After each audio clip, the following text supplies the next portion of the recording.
Pastor Gary wanted a talk that's going to be much more practical. So what I'm going to do is I'm going to deal with FAQs, frequently asked questions, the ones that you're going to get when you talk to Muslims. And I hope you all do. I hope all of you have the chance to talk to Muslims. I find them to be the most engaging people to talk to. Now, I've been doing it for 37 years, but certainly I find Muslims are all asking the right questions, more so than anybody else. The questions they ask tend to always fall into two categories. One is on the person of Jesus Christ, and the other category would be on the Bible. And those are the two categories I want to talk about. I'm sure they're the ones you want to talk about. And the only people who will talk about Jesus and the Bible are Muslims. I find with other people, they just walk away. Even when I bring it up and I say, let's talk about Jesus Christ, they usually walk away. And I always tell my students, always ask those two questions. When you go up to a student or when you go up to a Muslim, ask them just two things. Just say two things to them. I believe that Jesus is God, and I believe the Bible is the Word of God. Do you have an opinion? And you're going to get lots of opinion. This is what we've been doing in London, in England, where I've been for the last 25 years. And every Sunday, we go down to a place called Speaker's Corner. Any of you know about Speaker's Corner? Okay, a few of you. Have any of you been to Speaker's Corner? Gary, at the very back. Did you ever get up on a ladder, Gary? No. Oh, dear. Well, we should have had you up if you'd come when I was there. Every Sunday, we get up on a ladder, and I'm about as high as I am right now. I feel right at home because I'm this high up. Just 2 steps. These little kitchen ladders that you have in your kitchen. Just so our heads are above the crowd. And we take on sometimes hundreds. At times, we can even take on thousands of Muslims at a time. And the most radical Muslims come to Speaker's Corner. It's a magnet for radical Muslims. And the reason why is because most of your Muslims come from oral cultures. They come from countries where you give them a book, they'll throw it away. You give them a tract, they'll probably tear it up. They're not interested in reading tracts. They're not interested in reading books. They don't come from countries where they have an educational model like we have here in America that's based on reading books, writing essays, and writing papers. They hear, and then they memorize what they hear. And because of that, they love orality. They love people that actually can speak. And that's why they love videos more than anything else. And that's why I've been doing videos since 2006. We did a survey back in 2006 on YouTube. And at that time, we counted 43,000 videos that were attacking Christianity and only 17 that were taking on Islam. 43,000 versus 17. Guess who was ahead? What was interesting, though, was almost all the videos that were attacking Christianity were always on those two subjects. Now, there were some that were also, I shouldn't say all of them, but there were some that were on certainly the church and its history and some of the testimony of Christians around the world. But by far and large, they were all zeroing in on Jesus Christ. And I always found that curious, and I always want to know why are they so interested in Jesus Christ. And as you go out and as you talk to Muslims, almost the first question that comes up will be about the Trinity. How many of you had that experience? How did you answer it? Did you actually make sense?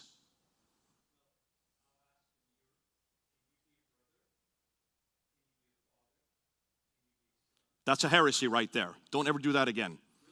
That is Sabellian heresy right there, because God is not Father, Son, because you cannot separate the three. But before that, be careful. Understood, but don't use that. They will hammer you with that. That's a heresy. We don't use that one. In fact, don't use any model. Every model that I've heard is heretical. Water, steam, ice, just don't use them. The best thing to do is use your Bible. Just go back to the Bible. Open up your Bible. You're doing two things, and let me tell you why. When you work with Muslims, usually when they want to hammer you on the Trinity, it's because they want to find any chink in your armor. They really want to try to overpower you, and they know that you cannot answer it because very few Christians can define the Trinity and also defend it in 2 minutes. And that's all the time you're going to get. So most Christians do like this gentleman here. Father, brother, and what's the other one? Father, brother, and son. Don't use those just because they'll run circles around that, and they'll even show you where that came from, and they'll quote the scholar that first introduced it. So stay away from those models and try to get right back to the Bible. I'll tell you why. It does two things. It gets you back to where you want to be anyways. Because I don't care diddly swat about any of your opinions, and you don't care diddly swat about my opinion. And the Muslims don't care about our opinions. What they want to know is, can you show me where the Trinity is in the Bible? Not the word. Don't even look there. It's not there. In the same token, when they ask you, where is the Trinity, if it's such an important concept, why is it not in the Bible? Ask the same question right back in their lap and say, okay, how do you define God? And the way they define God is tawhid. Tawhid means oneness. It's an Arabic word. So ask them, find the word tawhid in the Quran. It's not there. Now, most Muslims aren't aware of that. They know God is one. They know He is Tawheed, but they all assume that they can find it in the Quran. You can't find it in the Quran. Try and see if you can look at it. No Muslim has been able to find that word. In the same token, we can't find Trinity for a very good reason. It's nothing more than a theological concept which was basically created by Tertullian in the late 2nd century, about 180, to define what we see in the Bible. Now, when I want to talk about the Trinity, and when I want to ask, and when Muslims throw it at me, there's one of two things you can do to help them out, because Muslims are not really looking for an answer. They know that you're not going to give a good answer that they'll be satisfied with. So what you need to do is you need to play the very idea of the Trinity against them. And one of the best things I have found is to ask them, what are the names of God in their Quran? There are 99 names for Allah. And the three most popular names for Allah is Al-Rahman, Al-Rahim, Al-Wadud. You don't have to remember them, they'll know them. Ask them, what's the very first surah? What's the very beginning of the very first surah? And you'll see two of the names right there in the Fatiha, in the very first verse of the Quran. Al-Rahman, Al-Rahim, Al-Wadud. Al-Rahman means the compassionate one. Al-Rahim means the merciful one. Al-Wadud means the loving one. Those are the three most common names, the most important names for Allah. Because Allah can only be defined by His names. They've never seen Allah. He has never come to earth. They've never had a relationship with Him. They've never seen Him face to face. Therefore, they're totally dependent on these names to describe Him. And these are His eternal names. They have always existed. You don't create names for yourself. You will always have a name. And so Allah has always had these names. So ask them, okay, compassionate, merciful, loving, good names, good names. There's a problem. All three of those names require an object, don't they? Am I correct? You have to be compassionate to someone. You have to be merciful to someone. You have to be loving to someone. Am I correct? You cannot have those names without an object. So where was the object of Allah's compassion, mercy, and love before Adam and Eve were created? We've got them. And I've yet to see a Muslim that can answer that question in 37 years. They've not thought through that if God is one, a monad, there's no possibility for relationship. There's no possibility that we can be made in His image, because we're relational animals, aren't we? Every one of us is compassionate. Every one of us is merciful. We're all loving. And the only way I can know that I'm loving is because I'm made in God's image. Genesis chapter 1, verse 26 and 27. Ooh, I love it. Since I'm made in His image, that's why I know that I'm relational. That's why I know that I have love. And that's why I know that as a human animal, we are unique and distinct, and we are made in God's image. And that's the beautifulness, because that means that God whose image I'm made in is also relational, which means God the Father has always loved God the Son. God the Son has always loved God the Holy Spirit. Can you now see where relationship comes from? And Muslims are also relational. They are also compassionate, loving, and merciful. So where do they get their love from? Unless they come on home to our God, the triune God. And what you have done, you've just come in through the back door. How long did that take me to do that? 2 minutes. And that's the beauty of the gospel of Jesus Christ. Another question that comes up all the time is, how could God have a son? Have you heard this one? How could God have a son? And of course, when you ask them, what do you mean God have a son? Well, how could God the Father, marry the mother, Jesus the Son? That's how they define it. They have to do that because that's in the Quran, in chapter 5, verse 116. In the Quran, it's very simple. That God the Father, in fact, what it is, you have a question. You have Allah speaking to Isa, who is Jesus, in the Quran. Not my Jesus, but certainly one in the Quran. And he's saying to Issa, is it true that you and your mother are to be worshipped as God? Which implies that Mary is part of the Trinity. Now, Gary, do you teach that here at this church? Please say no. Did he say no? Have you heard anybody teach that at this church? Do you know of anybody in California that teaches that Mary is the mother of God? Please say no. Oh, you have? Okay, a heretical church, but certainly not an evangelical church and not a good God-fearing and Bible-believing church. We do not preach Mary as a part of the Trinity. Now, there are groups, and you are correct. In fact, historically, there are the Collyridians. There's a group there right there in the 7th century and the 8th century who possibly could have been the source for this problem. Because certainly in the Quran, whoever put the Quran together, and we're going to get to that, and Pastor Gary wants me to unpack that for you a little bit tonight, more after, little later on. But whoever put the Quran together obviously must have borrowed this from another source, and I think it's from this Collyridian group, because they did believe that Mary was the mother. They could have even got it from the Catholics, who seem to have Mary everywhere, all over their churches.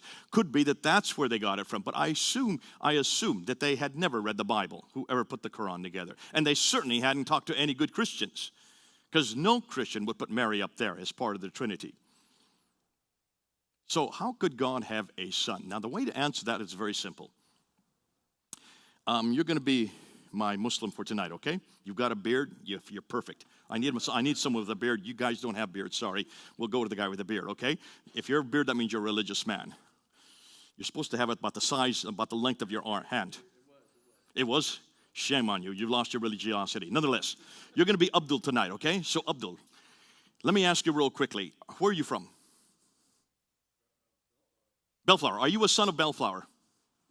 Oh, darn, you're not going to be any help for me then. I need someone who really likes where they're from. Here's a guy with even better beard. Where are you from? Where are you from? Midway City. Where? Midway City, California. What was it? Midway City, California. Beltway. Midway. Are you a son of Midway? Sure you are, and you're proud of it, right? Unlike this guy over here. He doesn't know where he's from. But you're proud that you are from Midway City. Am I correct? Now, does that mean that you have a biological relationship from Midway, that you were born from the ground of Midway? Absolutely not. But you are sure that you are a son of Midway. And that's all over the world. You can ask any Muslim from any country where they're from and ask them, are you a son of Cairo? Or are you a son of Egypt? Or are you a son of Jordan? Or are you a son of Pakistan? And they will all say, yes, we are sons, unlike this man right here. They are proud to be there, but in no notion do any of them consider themselves as biologically born from that environment.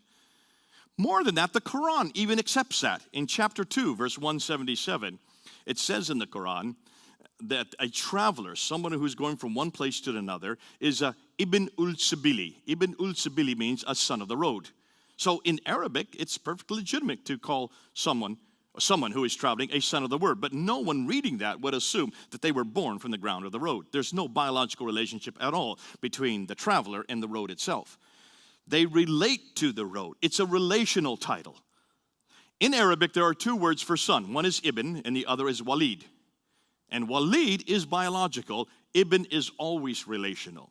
So when Jesus says, because you have also ben in Hebrew, you can see that you have very much the same thing in Hebrew. When Jesus said he is the Ben Yahweh, he is the Son of God, whenever he used that title, nowhere did he ever intimate that he was a biological son of God. He related to God as a son to a father.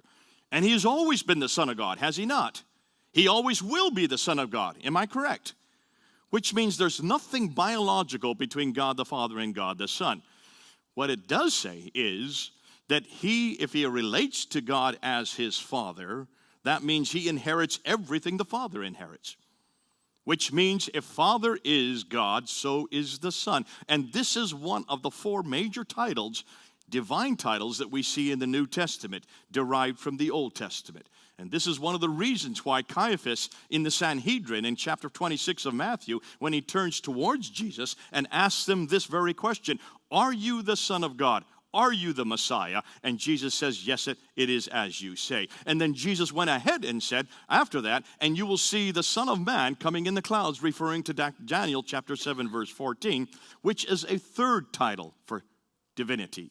Messiah is the first, Son of God is the second, Son of Man is the third. By the way, that's the one the Muslims love the most. That's the one Muslims will throw at you. They will say, you Christians, see, Jesus more often than any other, 25 times in the New Testament, referred to himself as Son of Man. He's nothing more than a man. See, Mr. Smith, he's nothing more than a man. And I love that when they bring that up, because I take them right back to Matthew 26, to the trial by Caiaphas there in front of the Sanhedrin. And I say, look and see, when Jesus used this title for himself in front of Caiaphas, look at Caiaphas' reaction. He tore his robe, turned towards the Sanhedrin, and said, what further truth do we need? This man has blasphemed.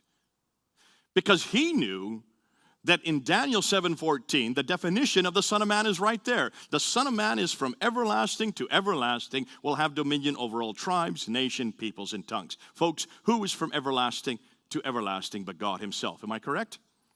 Exactly. So in a sense, what Jesus was saying in those 3 verses from 62 to 60, actually it's up to 66, so those 4 verses, he was saying to Caiaphas, I am God, I am God, I am God. 3 times he was saying it. Muslims will ask you, where does Jesus ever say, I am God? Take them to Matthew 26. Just open up your Bible and you will see 3 times Jesus saying, I am God. To a Jew, he was saying, I am God. Not to an American, because Jesus never spoke English. He would not have used it in English. He would have said in Hebrew. Now, the 4th time, in one of the best places, I'm doing 2 things at once. I'm killing 2 birds with 1 stone. The other place where Jesus claimed to be God was in John chapter 8, verse 58. In John 8:58, he's there in the temple. He's speaking Hebrew because if he was in the temple, he would, of course, be speaking Hebrew. And they were questioning him and says, how could you know Abraham? You're not even 50 years old. And Jesus replied, before Abraham was, Yahweh. Yahweh. Ooh, I love that. He was using God's holy name. He was using God's unique name. He was using God's eternal name. And this is why when he used that name, that is the name that Moses needed. That is the name that Moses wanted before he went down to Egypt to bring back the Israelites. He said to God, what is your name? I need to know your name so they will know which God I am representing when I bring them back out of Egypt. And that's the name Jesus used right there in the temple. Before Abraham was, Yahweh. In Greek, egoemi. In English, I am who I am. I am that I am. Can you see now why it's so important that you know how to answer these questions real quickly? But don't just stop there by answering the questions. Show them why this is important. That's a brilliant question you asked about the Trinity. Because in your God is absolutely hopeless. Your God is a monad, nothing more than that. Your God is not only dependent on his names are dependent on us, on our creation. So what was he before Adam and Eve were created? Where was he? In fact, that's a good question. Where was Allah? Have you ever seen Allah? Has Allah ever entered time and space? See, they always wonder, how is it that our God can enter time? How can God come to earth? Have you heard that question?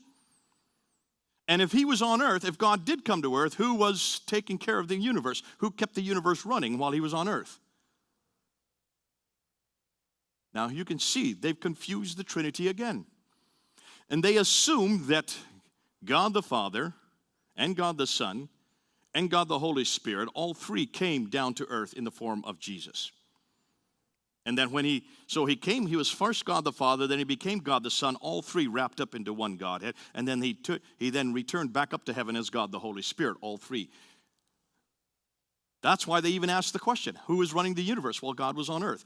Because the way they look at God, there is no triune God. Doesn't exist. God cannot act as 3 yet 1. And so they're imposing onto us their view of God. And that's why they ask the question. That's why you need to help them understand. Go right back to Scripture again.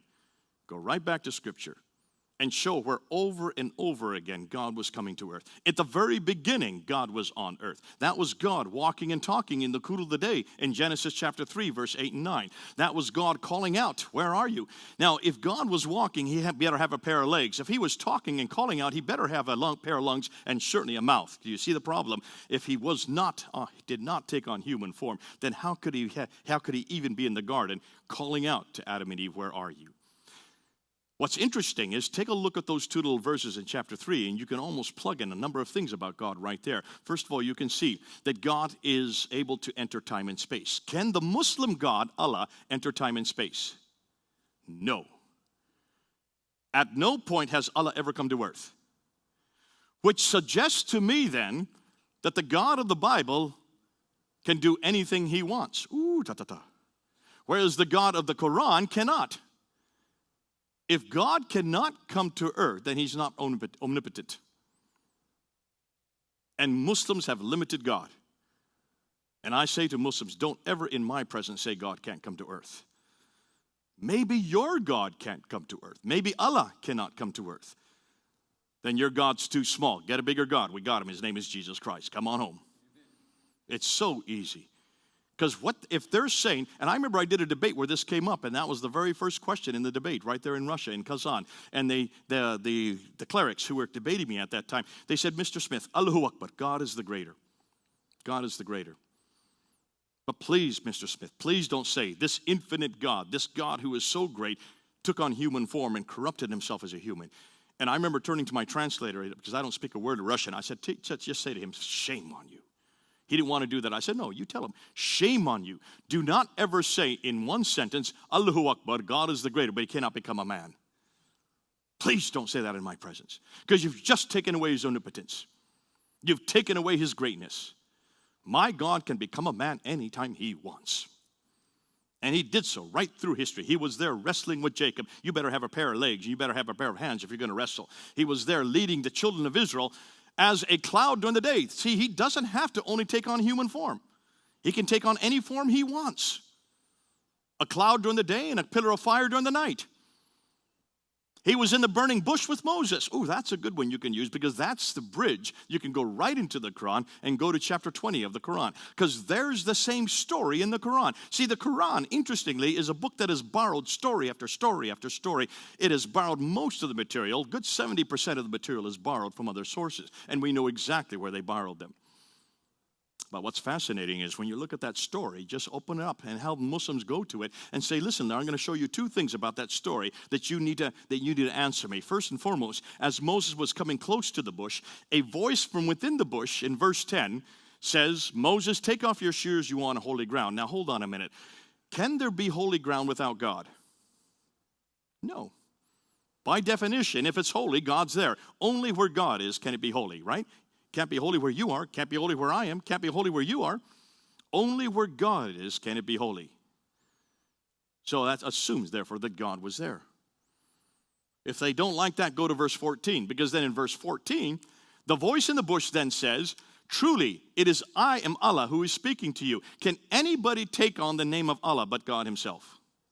According to Islam, absolutely not. So here you have a voice in the bush claiming that that place is holy, a voice in the bush claiming to be God. So ask your Muslim, was God in that bush? They have to say yes. If they say no, well, then you're going to have to tear out that story, and you can't do that to the Quran on pain of death. You do not desecrate the Quran. So immediately can you see what we've asked? Which means that was God in the bush. That bush is on earth. That incident happened in 1400 BC. And if God could come down to earth in 1400 BC, why in the world are they so confused or are upset if God came down 2,000 years ago and spent 33 years on earth? So you can use the Quran to your advantage. Say, listen, we don't have that problem in our Bible. Our God can come down over and over and over and over again. He came down over again to woo his people back to himself. He sent prophet after prophet, and then he finally came himself in the form of the Son of God, Jesus Christ, the Messiah. Died on the cross and rose again. Ooh, they don't like that. That's when they really get upset. The crucifixion. If you look at the Quran, it's very clear that there is no crucifixion. In chapter 4, verse 157. No crucifixion. For they killed him not. They thought it was so. Another was given his image, and truly he was not crucified. That's what it says in chapter 4, 157. So what are we going to do with that? Let me give you 5 answers real quickly. 5 things you can say quickly about that verse. First of all, you can look at another verse, chapter 19, verse 33. In chapter 19, by the way, are we being filmed for this? This is all being filmed. So if anybody, I do speak fast, so just put your pens down. You can get the film afterwards, and you can go and speed it down or just put it down so it's really nice and slow. That's what my Korean students always do, and I have a beautiful baritone. I wish I could speak like that. But that you can go ahead and slow it down and then just pick up all these verses as we go through. So there in chapter 19, verse 33, Jesus, Issa is his name, he's there as a little baby, and he's there in the crib. And he says to the crowd who's asking him where he came from, he said, "Blessed be me, the day I was born, the day I die, and the day I rise again." So there's Jesus referring to his birth, death, and resurrection. That confronts chapter 4, verse 157, doesn't it? It's a contradiction. Muslims cannot understand this. So what they do is they try to say, oh yeah, well, he's talking about the future. Well, of course he's talking about the future. He's a baby. That's not happened yet. He is going to die in 33 years.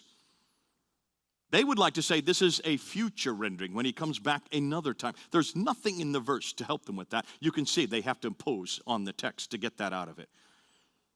And what's more, in chapter 3, verse 55, God is saying to Issa, "I will cause you to die." Mutawafika. That's the word in Arabic.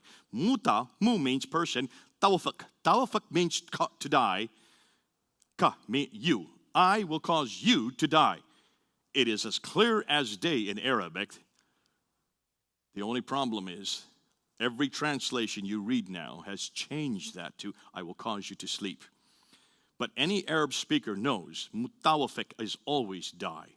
That does not mean sleep in Arabic.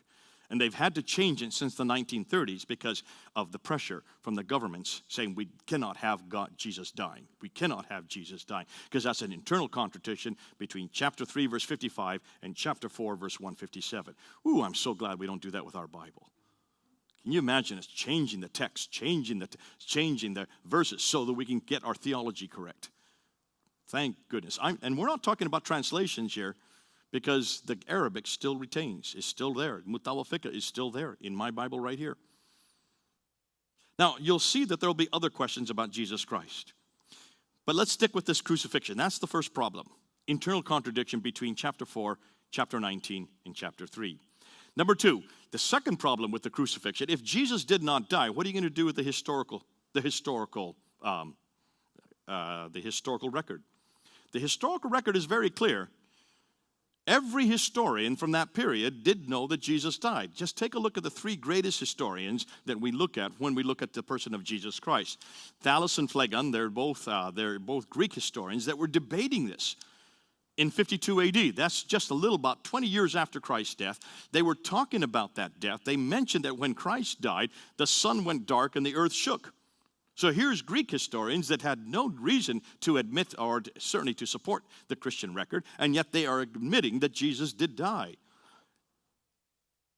You have Thales and Phlegon, then you have Tacitus. Tacitus is a Roman historian. Tacitus did not like Christians.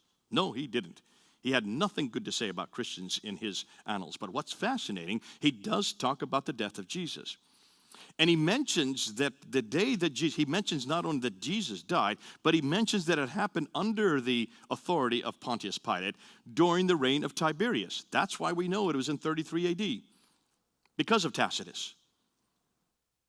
Josephus, a Jewish historian, talks about the death of Jesus and curiously mentions the fact that Christians thought he rose again. That's the only non-biblical record we have for the resurrection. So here you have Greek, Roman, and Hebrew or Jewish historians all supporting the death of Jesus.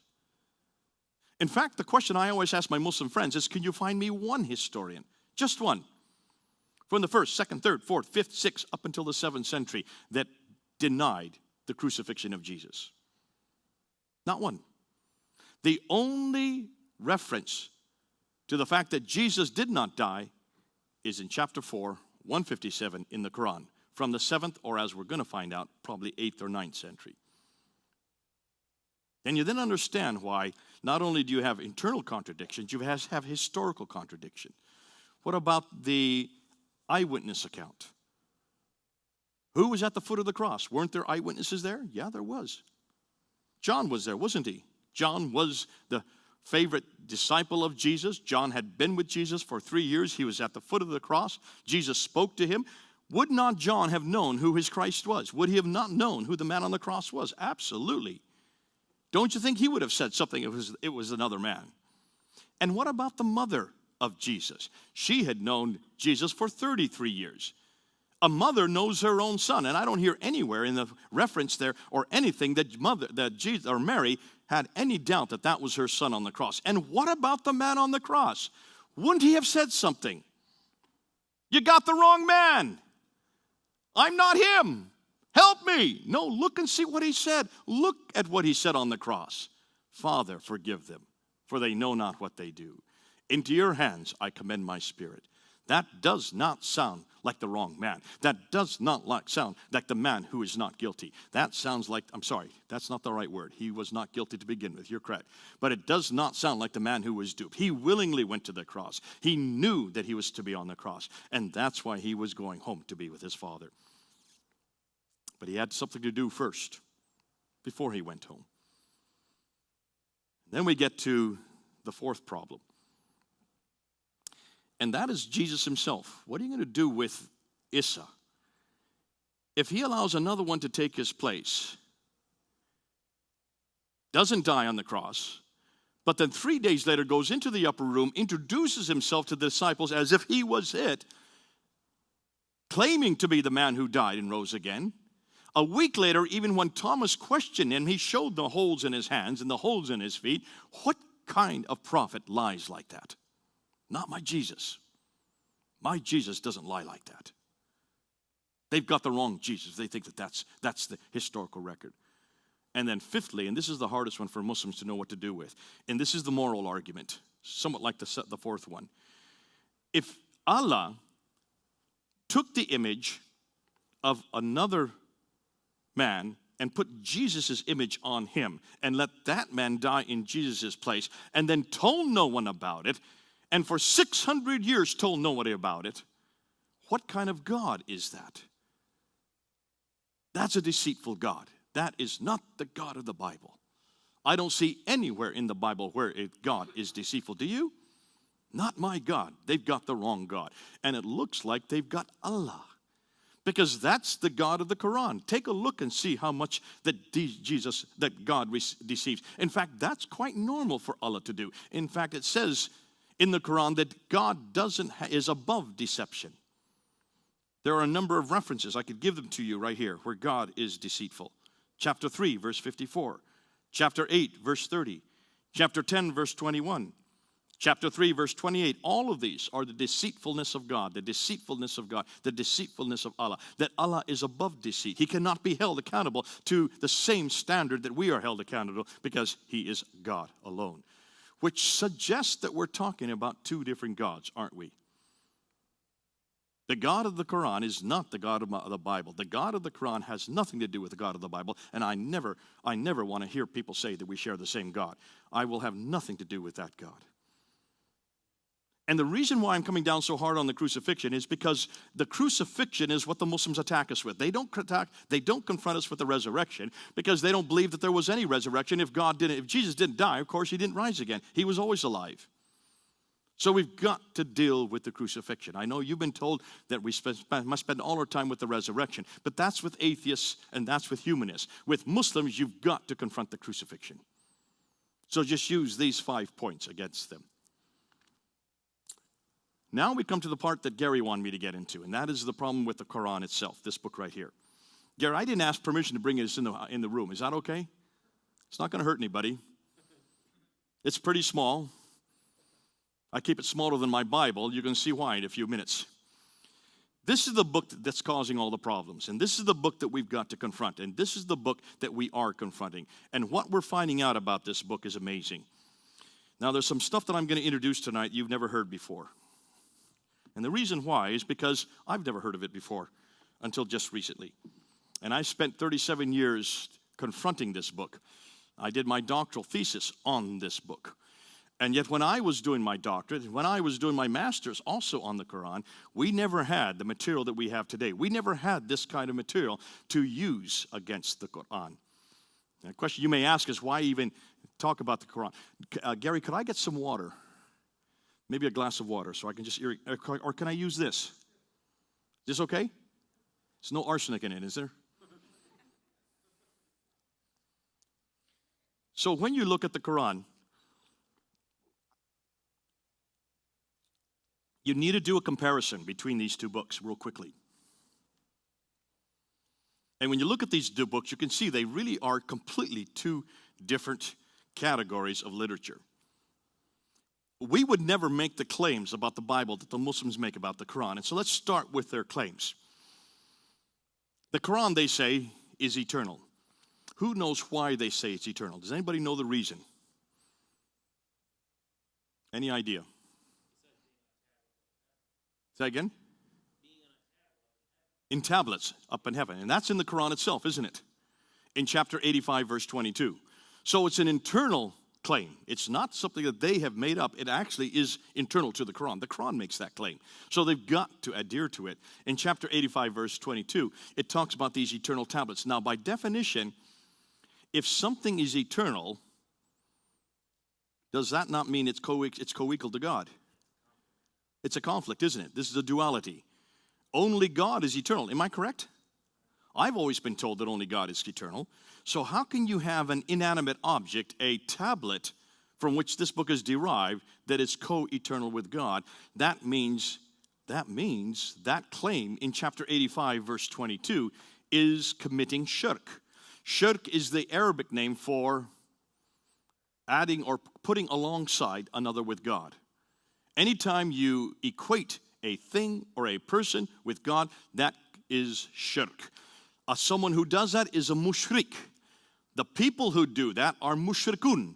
We are mushrikun. That's the name they give us. Because they say we have elevated a prophet, Jesus, to the status of divinity. Therefore, we're mushriks. We have committed shirk. Well, the Quran has committed shirk. And there was a group in the 10th century called the Mu'tazilites who did say that. They actually looked at that verse and they said, we've got to tear that out. That can't remain. Because how can you have a thing co-equal with God? How can you have something equal, eternal? Only God is eternal, and that's one of his definitions. That defines him. If you're going to have a tablet that's co-eternal, you have committed shirk. We have to tear that out. When they brought this to Mamun's court in the 9th century, the Qadarites, who were the ones who were an ascendancy at that time, killed every one of the Mu'tazilites. That's what they do in Islam. When they don't like something, they don't just sit there and debate it. They actually kill you. It's very clear. When you leave Islam, you get killed. It's called an apostate law.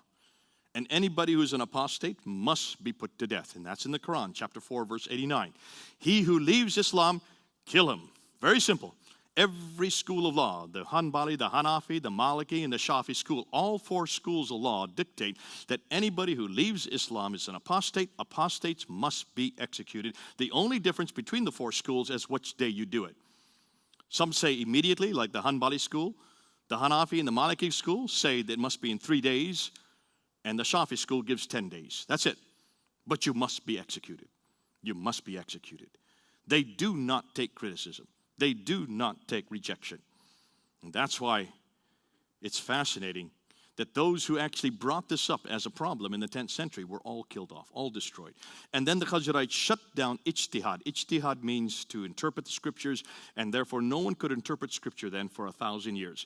Until 1905, when finally Muhammad Abduh in Cairo at Al-Azhar University reopened ijtihad. It is now open today. And so we're permitted now to critique the Quran. We're permitted now to actually ask these kind of questions. And you have all the right in the world to ask Muslims, what about that verse? Look at that verse. Does that not create a duality? Is that not suggest, therefore, there's someone else besides God, the eternal, and it's your book? So that's the first claim they make, that it is eternal. Secondly, the second claim they make is that it was sent down to a man named Muhammad between 610 and 632, or 22 years. So for 20 years, 610 to 622, where he was revealed, this revelation came to him in Mecca, and then 622 to 632, the last 10 years, this revelation came to him in Medina.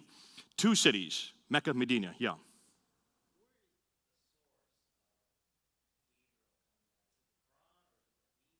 The Quran does talk about Gabriel quite a few times. Right there in chapter 19, that's Gabriel that comes to Mary. Jibril is his name in Arabic. So the source is the Quran itself. But the stories about Gabriel would be the hadith, yes. Doesn't say too much. It just says that he talks to Mary and says to her that she's going to have a righteous son. That's interesting. That's in chapter 19, verse 19. And in verse 20, he says to Mary, you will be a virgin when this happens. Truly, you are a virgin. So that's beautiful because that's a bridge you can use to look at why the birth of Jesus is unique. So Gabriel is in the Quran. Jibril would the name would be. But also, Jibril is also known as the Spirit of God. Ru'ala. Now put that under your hat. So is he a spirit or is he an angel? Malaka. Both and. There's a lot of confusion in the Quran. Don't ask me to explain it. Ask Muslims. Let them have to deal with it. I'm so glad I don't have to defend the Quran. Now let's get back to this thing. So he is eternal. He is sent down to, the Quran is eternal. The Quran is sent down to a man named Muhammad for between 610 and 632, 22-year period. But Muhammad, curiously, did not write it down during his lifetime. And the reason they say is because he could not read or write. Is that a good excuse? Have any of you, does anybody here read and write Arabic? Okay. I don't speak Arabic, but I read and write Arabic, and it took me 2 weeks to read and write Arabic. There are only 28 letters in the Arabic alphabet. 7 of them are unique. All the others require either dots above or below the lines. 22 of them. 6 of them are unique. The other 22 require dots. It's not difficult to learn. It's not a very difficult script. So Muhammad would have had 22 years to learn the script. He already spoke it fluently. He was Arab. He grew up with Arabic. To read and write it would have not been at all difficult. Why didn't he learn to read and write it? If this was his only remit, this was his major remit in life. This was the one thing he was supposed to do, is receive this book and get it written down. He did not. So when he died, the Quran still had not been written down. It had been memorized by many of the companions. It was written on stones, on bones, on leaves, on bark. And all that I know because of Al-Bukhari, chapter 6 or volume 6, hadith number 509 and 510. So here you have a prophet, supposed prophet, who was given this eternal tablet that was then sent down to him piecemeal by an angel Gabriel, given to him in 2 different cities. He forgets to write it down and then dies in 632, unwritten. Which then means the first caliph that comes after him, Abu Bakr, is given that responsibility. And Abu Bakr takes on that responsibility. And he then takes the scribe of Muhammad. So Muhammad had a secretary. Isn't that interesting? So why didn't the secretary write it down while he was living? Isn't that the job of secretaries? Ask your Muslim question these. I have yet to see a Muslim that can explain this to me. Either Muhammad was inept, or he was such a proud man that he thought that he didn't need to write it down, but that's rather clumsy with God's greatest revelation. And the final revelation on top of that. So Abu Bakr, 2 years after Muhammad's death, had Zayd ibn Thabit go and find out everybody that had memorized and write down what their memory was, and then write down what he found on stones and bones and bark. Stones, bones, and bark. And put the first copy, the first recension of the Quran together. So that was done in 632 to 634, 2 years after Muhammad died. That copy was then given to one of the wives of Muhammad. Her name was Hafsa. She put it under her bed. Why? We don't know. It's obviously she didn't want to read it. If this was the greatest revelation finally written down, why don't you think she would have been curious enough to read it? What we do know is that 20 years later, at the time 652 then, the third caliph comes to power. Abu Bakr dies. Umar takes over from 634 to 644.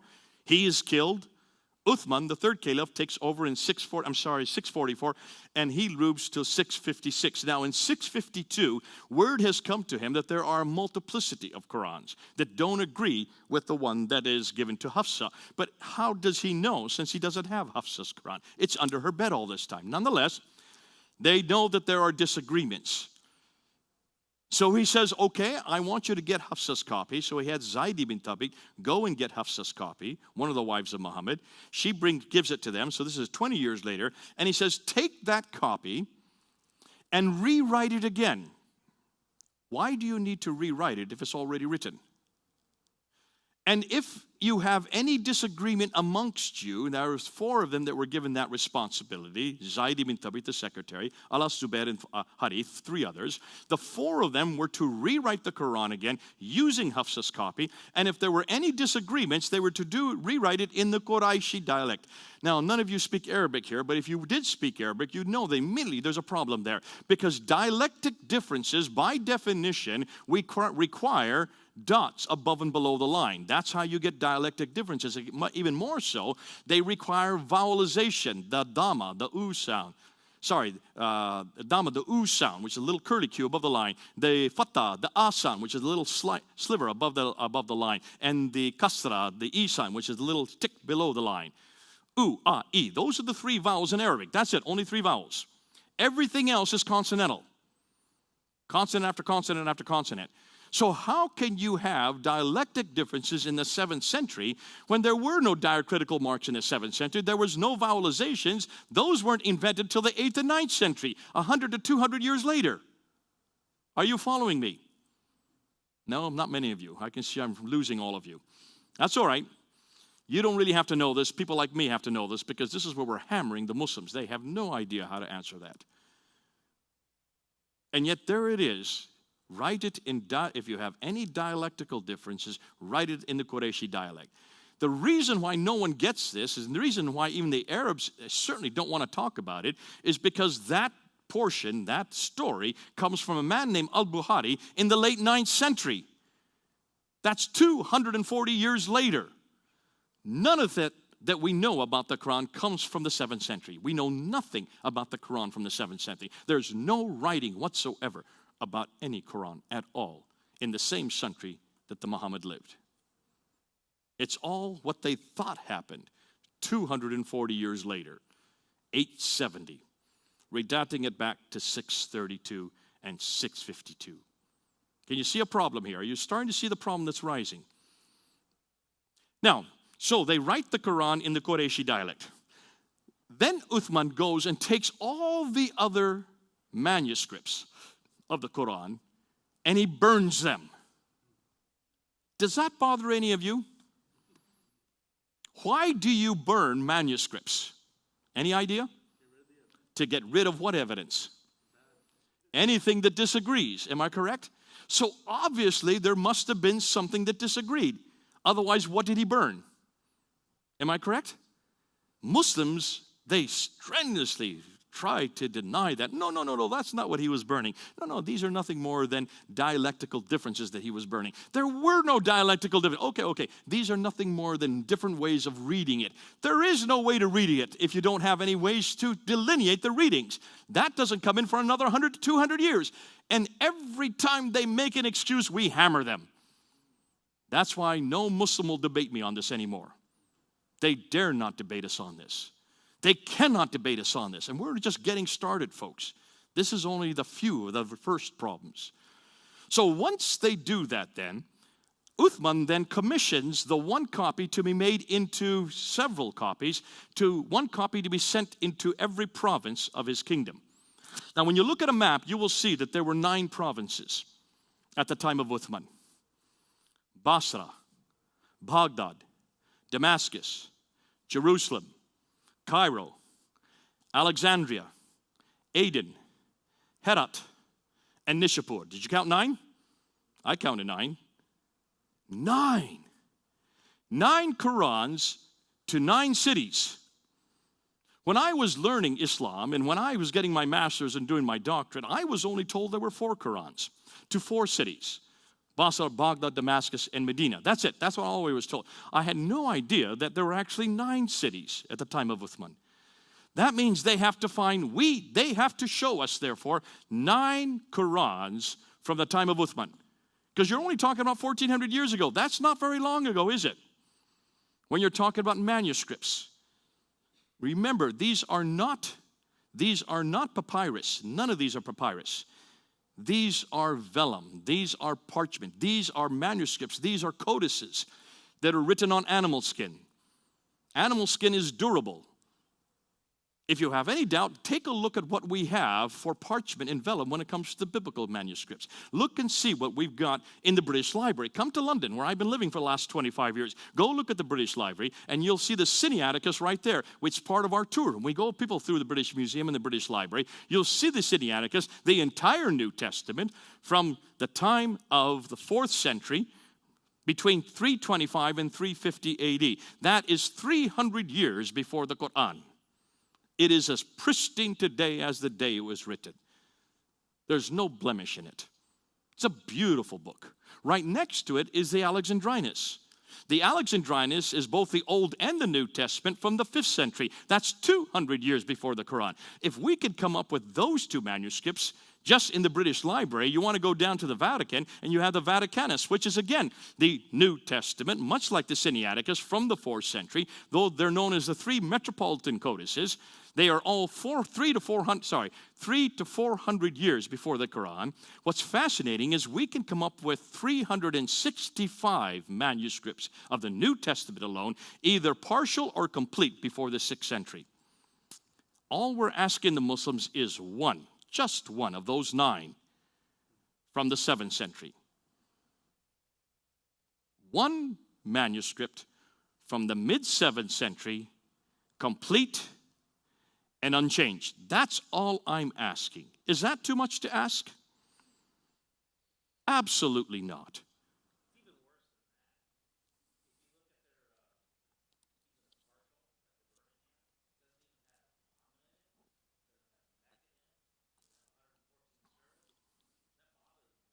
You mentioned the Birmingham folios. Do you know the dates for them? 568 to 645. When was Muhammad born? 570, died in 632.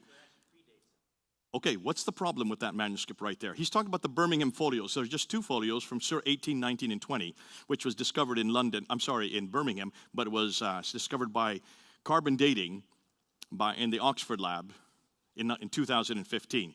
568 to 645. Do you see the problem with that? You notice no Muslim scholar has supported those dates. Why do you think? Well, Muhammad was there in 570. No, remember, what did I say? When was the Quran written down in its final form?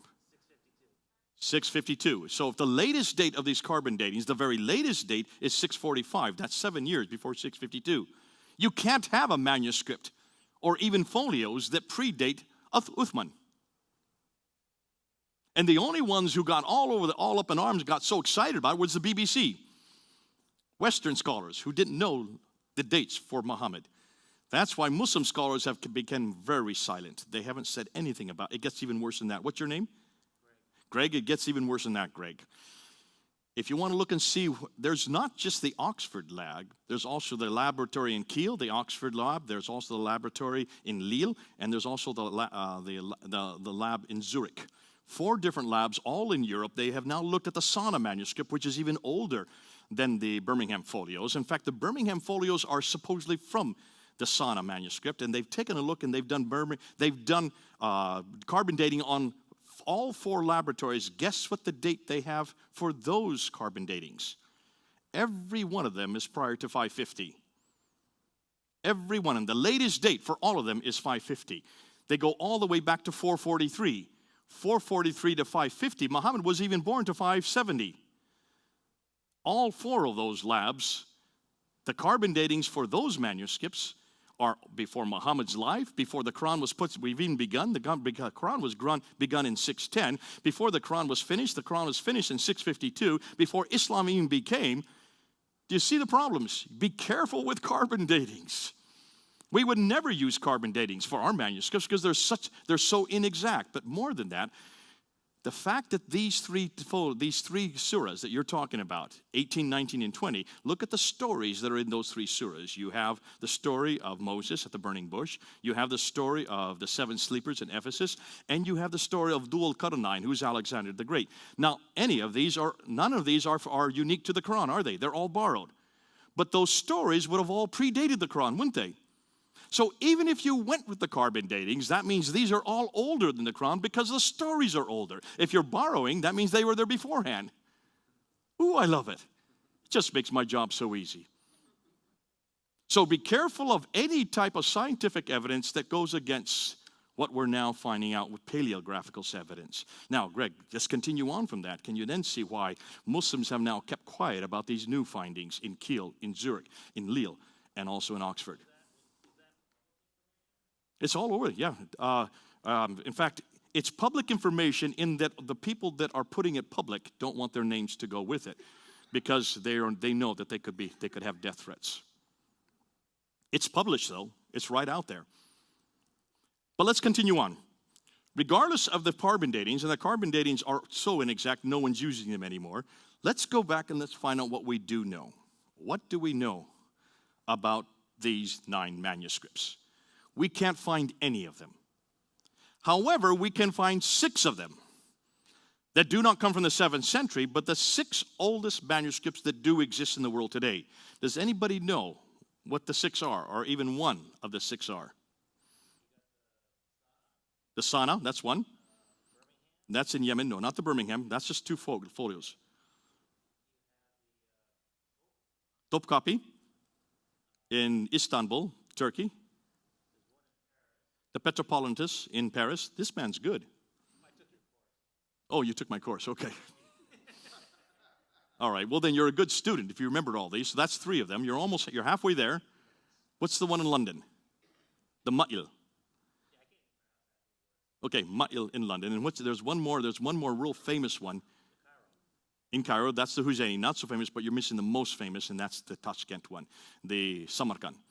In Tashkent, Uzbekistan. So you have the Topkapi, which is in Turkey. You have the Samarkand, which is in Tashkent. You have the Ma'il, which is in London. The Petropolitanus, which is in Paris. The Husseini, which is in Cairo. And then the best one, my favorite one, is the Sana'a, which is in Yemen. The newest one that was discovered in just 1975, when they were washing out the dome of the mosque there in Sana'a. They found a trapdoor. They opened the trapdoor, and thousands or hundreds, maybe not thousands, hundreds of manuscripts fell to the ground, which is not uncommon. Whenever Qurans start to deteriorate, they hide them up in the mosque domes, and they just leave them up there and they forget them. These had all been forgotten. Most of them were not very old, but the ones that were the most exciting were a number of very, very old manuscripts. They had no diacritical marks, they had no vowelization, proving that they were probably from the 8th or 9th or possibly 10th century. But they couldn't read them because there was no diacritical marks, so they had to fly down 3 German scholars, Dr. Gerd Pwin, Dr. von Bothmer, and Dr. Oleg. They flew them down in 1981 to look at these manuscripts and to film them. And they filmed them immediately because they realized that these are the oldest manuscript that they'd ever come across. It was using the Hijazi script, which is a much, much older script. They had no diacritical marks. They had no vowelization, which was to be expected. They pictured every page by page, and the Yemeni government overheard what they were saying, and they confiscated all their microfilms.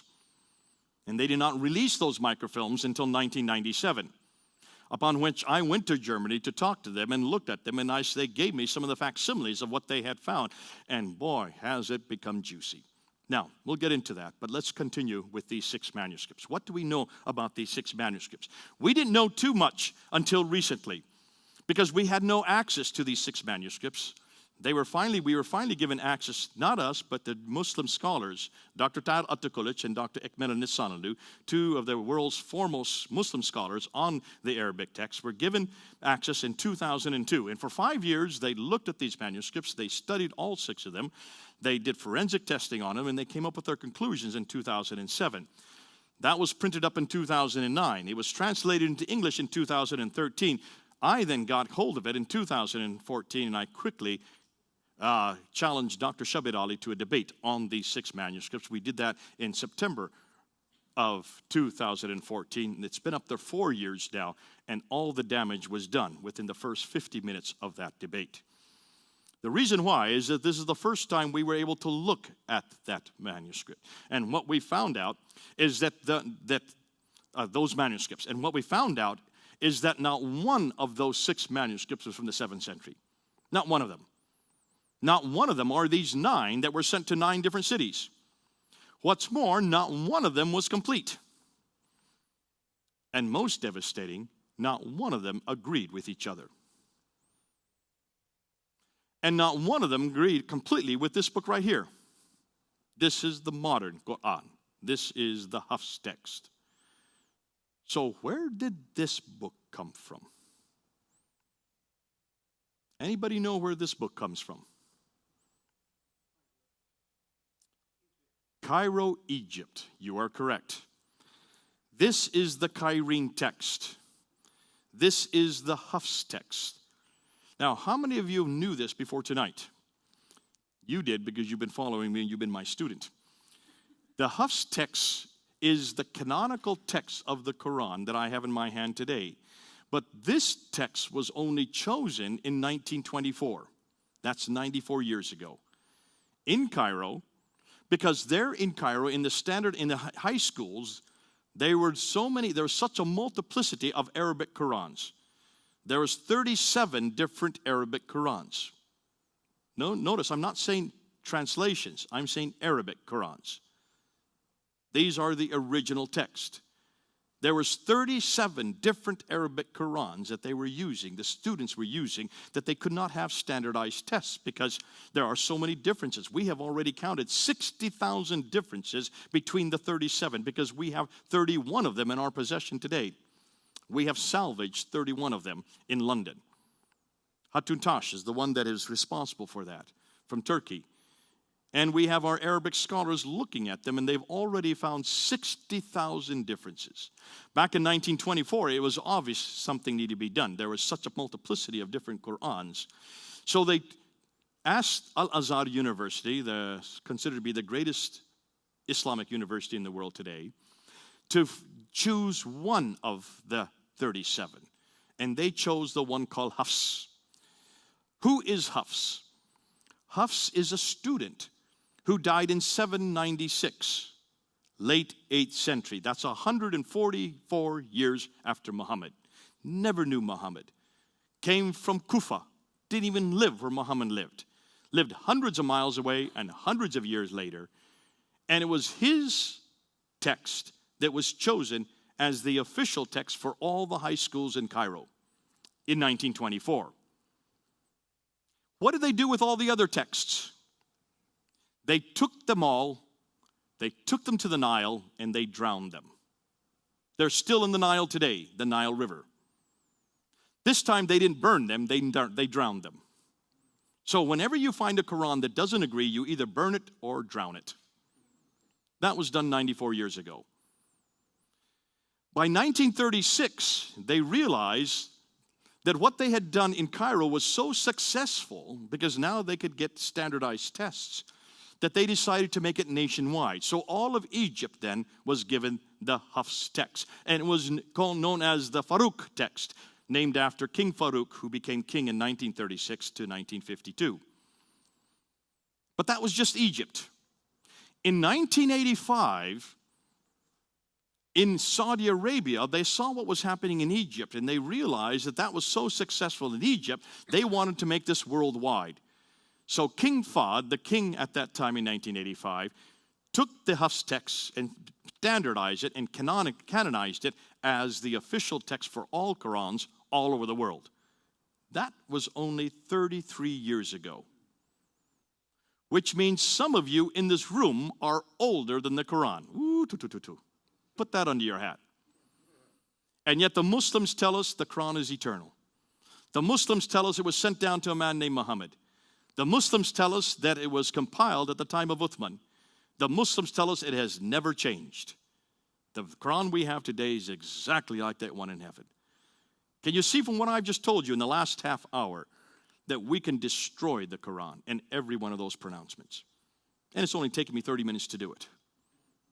And all of you understand what I've said. I've not even got into the nitty-gritty. I've not even got into where the differences are. I've not even got into how many variants there are.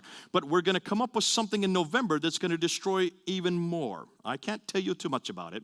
Even Gary is why he wants me to say much about it. What we now are doing is looking at the original canonical text. That means the actual, not the canonical. That's not the right word. Consonantal.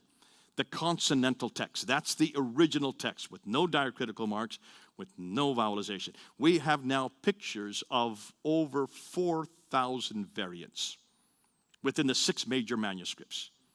We have not shown them to the world.